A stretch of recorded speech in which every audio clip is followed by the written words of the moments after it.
V tomto videu sa dozvieš najdôležitejšie a najsilnejšie levely na London Session Trading. Takže ako prvý 8.00 Open, to je čas, kedy sa nám otvára London Session, čo zaznačíme otvorenie tej sviečky. Ďalší, predošla sviečka 4-hodinové low a high, to je veľmi silný likviditný level.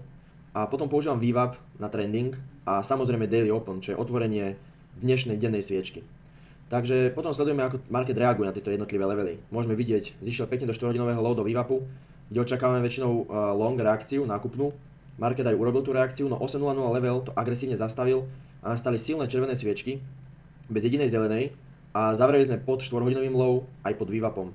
Nevstupovali sme však hneď na základe iba tohto, lebo tu dole sme mali Daily Open, chceli sme vidieť reakciu.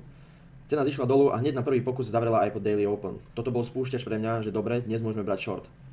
Limit na vstup som nastavil na poslednú štruktúru, čo bolo tu. Stop loss som dal za 8.00 level, aby to bolo najbezpečnejšie.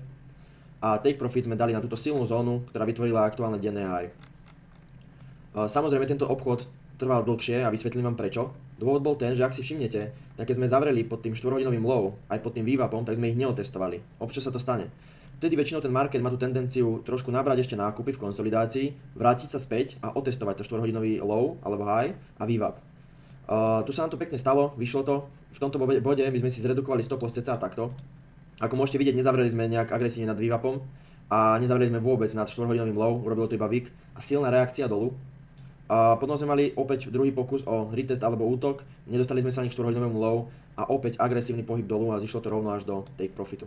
Tento trade bol vysielaný naživo v mojom Discorde, vysielam trading naživo úplne každý jeden deň s tým istým účtom, ukazujem históriu účtu týždennú, mesačnú a za celý čas, takže je to 100% transparentnosť.